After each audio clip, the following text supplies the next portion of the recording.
बहुत समय पहले की बात है। एक छोटे से गांव में एक गरीब किसान अपनी बेटी के साथ रहता था।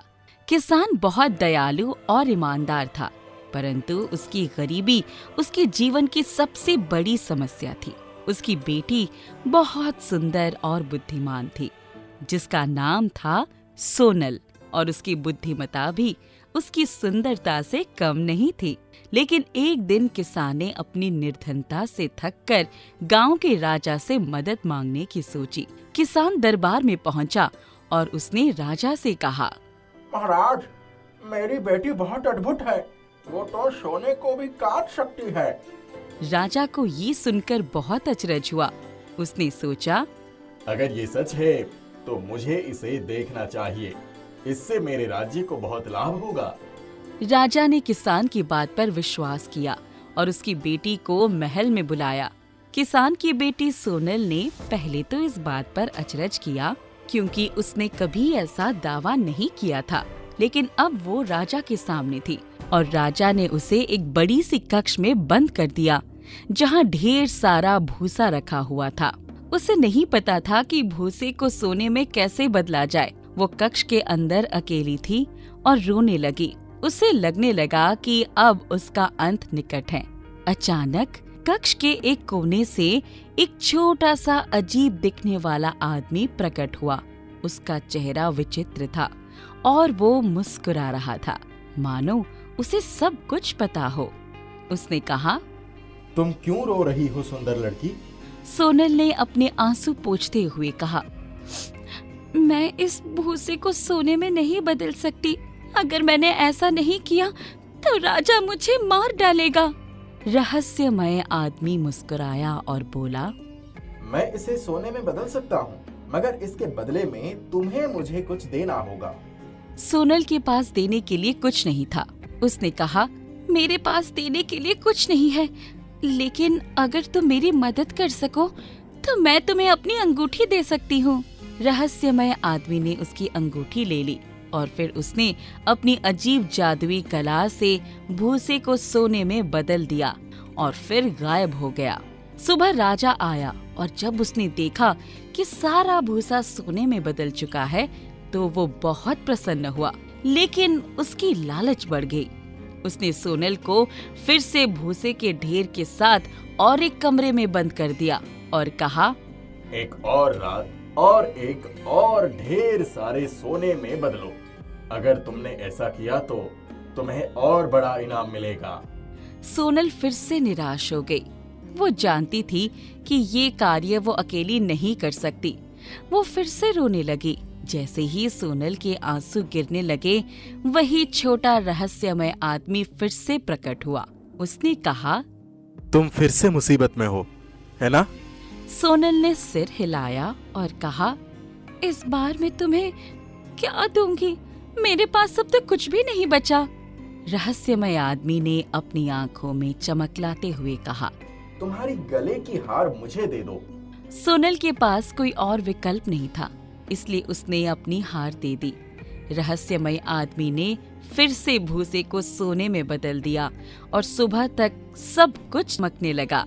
राजा और अधिक प्रसन्न हो गया, परंतु अब उसकी लालच और बढ़ गई। उसने सोनल को एक और भी बड़े कमरे में बंद कर दिया और कहा, अब ये आखिरी बार है। अगर तुम इस भूसे को भी सोने में बदल दोगी तो मैं तुमसे विवाह कर लूंगा। अगर तुम असफल हुई तो तुम्हारी जान ले ली जाएगी। सोनल अब बुरी तरह थक चुकी थी और उसे समझ नहीं आ रहा था कि वो क्या करे। उसने फिर से रोना शुरू कर दिया और जैसे पिछले 2 बार हुआ था, वो रहस्यमय आदमी फिर से प्रकट हो गया। उसने कहा, तुम्हारी मुसीबतें कभी खत्म नहीं होती, है ना? सोनल ने कहा, अब मेरे पास तुम्हें देने के लिए कुछ भी नहीं है। मैं इस बार तुम्हें क्या दूंगी? रहस्यमय आदमी ने कुछ पल सोचा और फिर कहा, इस बार मैं तुमसे तुम्हारा पहला बच्चा मांगूंगा, जो तुम्हारे राजा से विवाह के बाद पैदा होगा। सोनल ये सुनकर हतप्रभ रह गई, परंतु उसकी जान बचाने का और कोई तरीका नहीं था, इसलिए उसने विवश होकर सौदा कर लिया। रहस्यमय आदमी ने फिर से भूसे को सोने में बदल दिया। सुबह राजा आया और इस बार उसने देखा कि सारा भूसा फिर से सोने में बदल चुका था। वो इतना प्रभावित हुआ कि उसने अपने वादे के अनुसार सोनल से विवाह कर लिया। सोनल अब एक रानी बन चुकी थी और उसके जीवन में सब कुछ सही चल रहा था। कुछ समय बाद सोनल ने एक सुंदर बच्चे को जन्म दिया। वो अपने बच्चे से बहुत प्रेम करती थी और उन कठिन दिनों को लगभग भूल चुकी थी। लेकिन तभी एक दिन वो रहस्यमय आदमी फिर से प्रकट हुआ। उसने कहा, याद है हमारा सौदा? अब मुझे तुम्हारा बच्चा चाहिए। सोनल ये सुनकर घबरा गई। रहस्यमय आदमी ने कुछ सोचा और कहा, ठीक है, मैं तुम्हें एक अवसर देता हूँ। अगर तुम 3 दिनों के अंदर मेरा नाम बता सको तो मैं तुम्हारा बच्चा नहीं लूंगा, लेकिन अगर तुम असफल हुई तो मैं तुम्हारे बच्चे को ले जाऊंगा। सोनल ने 3 दिन और रातों तक सोचा। उसने अपने सेवकों को जंगल में भेजा कि वे रहस्यमय आदमी का नाम ढूंढे। अंत में तीसरे दिन तक एक सेवक जंगल में उस रहस्यमय आदमी को एक पेड़ के नीचे नाचते हुए देखता है और उसे गाते हुए सुनता है। सेवक ने ये सुना और तुरंत वापस महल आया और सोनल को बताया। अगले दिन जब रहस्यमय आदमी आया और उसने कहा, तो क्या तुमने मेरा नाम पता कर लिया? सोनल मुस्कुराई और बोली, क्या तुम्हारा नाम चक्रव्यूह है? ये सुनते ही रहस्यमय आदमी क्रोधित हो गया और चिल्लाते हुए भाग गया और उसने हमेशा के लिए सोनल और उसके परिवार को छोड़ दिया। सोनल ने अपनी चतुराई और धैर्य से अपने बच्चे को बचा लिया और अब वो खुशी खुशी अपने परिवार के साथ रहने लगा। एक गांव में गीता नाम की एक औरत अपने पति राकेश और बेटी पिंकी के साथ रहा करती थी।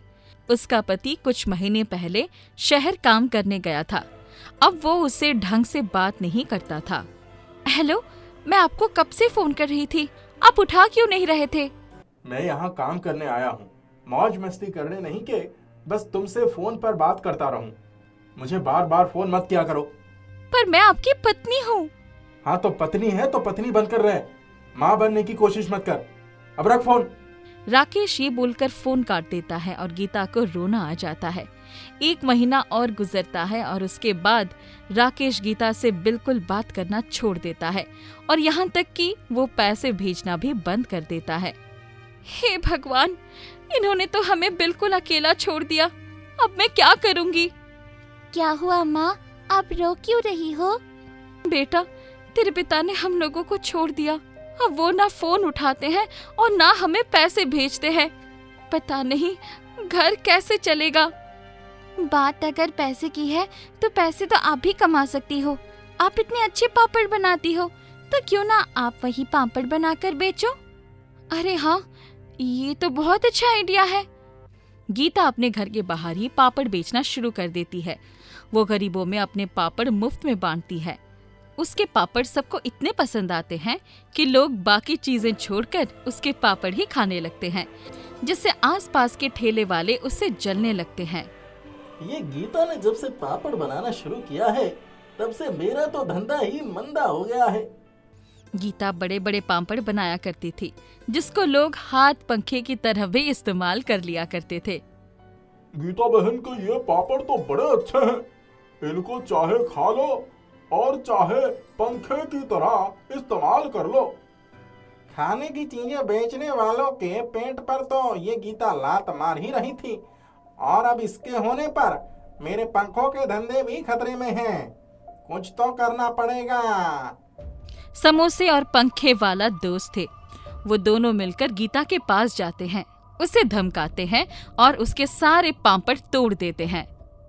मैंने आप लोगों का क्या बिगाड़ा है? हमारा धंधा बिगाड़ा है और क्या, इसीलिए कह रहे हैं ये हटा लो यहाँ से। हे भगवान, अब मैं क्या करूं? इन लोगों ने तो मेरे सारे पापड़ तोड़ दिए। हमें थोड़े से पापड़ खिला दो, बहुत भूखे हैं हम लोग। मुझे आपको पापड़ खिलाने में कोई दिक्कत नहीं है, पर मेरे सारे पापड़ तोड़ दिए हैं किसी ने। कोई बात नहीं, हम ऐसे ही खा लेंगे। गीता बैठकर रोती है और वो लोग पापड़ खाकर चले जाते हैं। पर उनके जाने के बाद गीता ध्यान देती है कि उसके सारे पापड़ जुड़े हुए हैं और वो भी एक पंखे के शेप में है। अरे ये क्या? ये मेरे सारे पापड़ वापस कैसे जुड़ गए और वो भी एक पंखे के रूप में?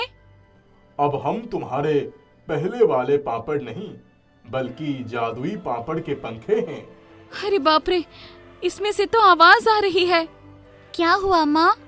ये देखना पिंकी, ये सारे पापड़ टूट गए थे पर अब ये वापस जुड़ गए हैं और इनमें से आवाज भी आ रही है।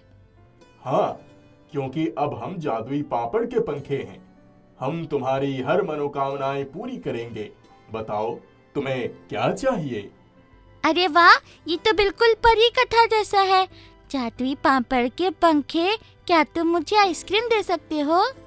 हाँ बिल्कुल, ये लो। उन जादुई पापड़ के पंखों में से आइसक्रीम निकल आती है। ये देखकर गीता और पिंकी दोनों बहुत हैरान और खुश होते हैं। उन पापड़ों की खुशबू से उनके पास लोग खींचे चले आते हैं। अरे इन पापड़ों की खुशबू तो बहुत अच्छी है, लाओ हमें भी खिलाओ। अरे ये तो पंख जैसे है, देखो कितनी अच्छी हवा कर रहे हैं ये। हाँ, ये स्पेशल पापड़ वाले पंखे हैं।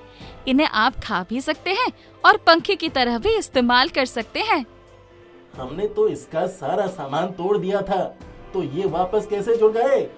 कोई बात नहीं, मौका मिलने दो, दोबारा तोड़ देंगे। तभी अचानक आसमान में बादल घिर आता है और तूफान के आसार बन जाते हैं। अरे ये क्या? बिन मौसम बारिश और तूफान आने वाला है। ऐसे तो मेरी पूरी फसल बर्बाद हो जाएगी। हाँ, मेरी भी फसल कटने का समय है, अब क्या करें हम? मैं एक कुम्हार हूँ और मैंने मिट्टी के बर्तन बनाकर सूखने रखे हैं, वो सब खराब हो जाएंगे।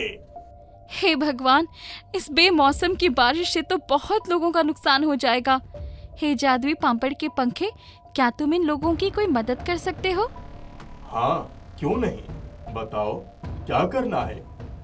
कुछ भी करके बारिश होने से रोक लो, वरना लोगों की मेहनत बेकार हो जाएगी। ठीक है। ये कहकर पापड़ का पंखा बड़ा होना शुरू हो जाता है और एक घर जितना बड़ा हो जाता है और फिर वो आसमान की तरफ होकर हिलने लगता है। उसकी हवा से सारे बादल उड़ जाते हैं। ये देखकर वहाँ मौजूद सभी लोग बहुत हैरान और खुश होते हैं। अरे वाह, इस जादुई पापड़ के पंखे ने तो हमें बचा लिया, हमारी फसलें बच गई, मेरे मिट्टी के बर्तन भी बच गए। भगवान तेरा धन्यवाद। धन्यवाद तो गीता बहन का है, ये जादुई पापड़ के पंखे इन्हीं के हैं। अरे नहीं, धन्यवाद की जरूरत नहीं है। हम सब एक परिवार है और एक दूसरे के काम आना हमारा फर्ज है। इस घटना के बाद से सब लोग गीता को बहुत पसंद करने लगते हैं और उसके पापड़ भी पहले से ज्यादा बिकने लगते हैं। वो उन जादुई पापड़ के पंखों से लोगों की मदद भी करती रहती है, पर इन सारे कारणों से उससे जलने वाले और ज्यादा जलने लगते हैं। ये नकचड़ी गीता तो सबकी चहेती बन गई है। अब हमें कोई ठोस कदम उठाना पड़ेगा। हाँ, तो देर किस बात की है, चलो। वो दोनों गीता के पास जाते हैं और उसके पापड़ उठाकर फेंकने लगते हैं और उसे धमकाते हुए कहते हैं, हमने तुझे मना किया था ना कि अपना ये धंधा बंद कर दे। एक बार की बात समझ में नहीं आती तुझे? पर वर का समय निकल गया, अब कुछ नहीं। अब हम तेरा ये सारा सामान उठाकर ले जा रहे हैं, समझी? तुम लोग बहुत गंदे हो। चल हट। जादुई पापड़ के पंखे, हम लोगों को बचाओ। अभी रुको, मैं इन लोगों को सबक सिखाता हूँ। अरे ये कौन बोला है? कौन बोला? दो पापड़ हवा में उड़ते हैं और उन दोनों को पकड़कर ऊपर उड़ाते लेते चले जाते हैं। वो दोनों बुरी तरह से चिल्लाते हैं, अरे ये क्या हो रहा है? बचाओ बचाओ, कोई हमें बचाओ। अरे इसने अगर हमें छोड़ दिया तो हम लोगों की हड्डियां टूट जाएंगी। गीता बहन, इसे रोको, भगवान के लिए हमें बचा लो। अब आया ना मजा। तुम लोगों की जो हरकतें हैं उसके लिए तुम्हारा साथ यही होना चाहिए। हमसे बहुत बड़ी गलती हो गई, हमें माफ कर दो, हमें माफ कर दो। उन दोनों को माफी मांगते देखकर गीता को उन पर तरस आ जाता है, पर तब तक जादुई पापड़ के पंखे उनको ऊपर ले जाकर छोड़ चुके होते हैं। उनके नीचे गिरने से पहले गीता चिल्लाकर कहती है, इन्हें बचा लो, जादुई पापड़ के पंखे। गीता के इतना कहते ही जादुई पापड़ के पंखे उन लोगों को पकड़कर जमीन पर रख देते हैं और गिरने से बचा लेते हैं। फिर वो दोनों खड़े होते हैं और गीता से माफी मांगकर वहां से भाग जाते हैं। उसके बाद से गीता सुकून से गरीबों की मदद करते हुए अपना जीवन गुजारती है। पवन और मोहित प्रार्थना करता है कि वो सुधर जाए और अच्छी जिंदगी गुजारे। पापा, मोहित अंकल कहाँ चले गए? कहीं नहीं मुन्ना, वो आ जाएंगे, तू चिंता ना कर। तू ये बता, तू खाएगा क्या? मैं दाल चावल खाऊंगा। ठीक है, अभी बनाता हूँ। पवन की पत्नी का स्वर्गवास हो चुका था, इसलिए वो अपने बेटे मुन्ना के साथ ही अकेले रहा करता था। देखते ही देखते 2 साल गुजर गए और मोहित जेल से छूटकर आ गया। तू आ गया मेरे भाई, तू मुझसे नाराज तो नहीं है ना? अरे नहीं, तेरी वजह से तो मैं सुधर पाया हूँ, वरना शायद जिंदगी भर गुंडागर्दी ही करता रहता। ऐसा है तो अच्छी बात है, आजा बैठ, मैं तेरे लिए कुछ खाने पीने को लेकर आता हूँ। मोहित पवन के सामने ऐसा दिखाता है कि जैसे उसे बिल्कुल बुरा नहीं लगा, पर उसके मन में बदले की आग जल रही थी। वो पवन को किसी भी तरह से परेशान और बर्बाद करना चाहता था और उसे ये मौका बहुत जल्दी मिल भी जाता है। अरे मुन्ना, तेरी तो तबीयत एकदम ही बिगड़ गई है, चल तुझे अस्पताल लेकर चलता हूँ। हाँ पापा, पता नहीं अचानक क्या हो गया। अस्पताल दूसरे गांव में था, जहां जाने के लिए नदी पार करनी पड़ती थी, इसलिए पवन फौरन नदी किनारे पहुंचता है और अपनी नाव में बैठकर चल देता है। पर तभी वो देखता है कि उसकी नाव में छेद है। अरे, मेरे नाव में छेद कैसे हो गया? मुझे अब किसी और से मदद लेनी पड़ेगी। मोहित से बात करता हूँ। पवन मोहित से बात करता है, पर मोहित कहता है कि अब वो नाव चलाने का काम नहीं करता। तो उसके बाद वो बाकी नाव वालों के पास जाता है, पर वो सभी उसे कोई ना कोई बहाना बनाकर मना कर देते हैं। आज तेरी कोई मदद नहीं करेगा पवन, मैंने सबको मना कर दिया है। आज तेरा बेटा मरेगा तो तुझे तड़पता देखकर मेरे दिल को बहुत सुकून मिलेगा। पवन अपने बेटे के साथ वहीं नदी किनारे बैठ रो रहा था और बाकी सब जा चुके थे। तभी नदी में से एक मछली किनारे पर आती है। पवन उसे देखकर समझ जाता है कि वो भूखी है। अरे, मेरी जेब में तो सिर्फ ये मिर्च ही है, लो ये खा लो। वो मछली अचानक एक जल परी में परिवर्तित हो जाती है और कहती है, तुम एक बहुत अच्छे इंसान हो पवन। इतने कष्ट में होते हुए भी तुम दूसरों की भूख के बारे में सोच रहे हो। मैं तुम्हें एक जादुई नाव दे रही हूँ, जाओ अपने बच्चे की जान बचा लो। ये कहकर वो जल परी उस मिर्च को नदी में फेंकती है और अगले ही पल वो मिर्च एक जादुई मिर्च नाव बन जाती है। पवन बहुत खुश होता है और जल परी का धन्यवाद करके अपने बेटे को नाव में बिठाता है। 2 सेकंड में वो उस पार पहुंचता है, पर तभी वो देखता है कि उसका बेटा ठीक हो चुका है। अरे मेरे बच्चे, तू ठीक हो गया? हाँ, मैं एकदम। को नाव के बारे में पूरी सबसे अद्भुत है। जाकर छोड़ देती है। मोहित एक छपक की आवाज के साथ नदी में गिरता है। फिर नाव उसके ऊपर आकर गिरती है और उसे डुबाने लगती है। बचाओ, बचाओ, ये नाव मुझे मार डालेगी, बचाओ। मोहित की आवाज सुनकर वहाँ पर भीड़ इकट्ठी हो जाती है। अरे, ये क्या कर रही हो तुम जादुई नाव? रुक जाओ, मेरे दोस्त को छोड़ दो। जादुई मिर्च नाव मोहित को किनारे पर पटक देती है। अपनी इस नाव को यहाँ से कहीं दूर ले जाओ। मैंने इसका कुछ भी नहीं किया, पर आज ये मुझे मार ही देती। तभी अचानक जादुई मिर्च नाव बोल पड़ती है। पवन, ये तुम्हारा दोस्त नहीं है, दुश्मन है। इसने हर संभव कोशिश की मुझे खत्म करने की, पर जब नहीं कर पाया तो मुझ पर छलांग लगा रहा था। ये नाव बोलती भी है। मुझे माफ कर दो पवन, मैं बदले की आग में अंधा हो गया था, पर अब मुझे अपनी गलती समझ आ गई है। मैंने जो भी किया था तुम्हारे भले के लिए ही किया था। खैर, सुबह का भूला शाम को वापस आ जाए तो उसे भूला नहीं कहते। उस दिन के बाद से मोहित और पवन मिलजुल कर रहने लगते हैं।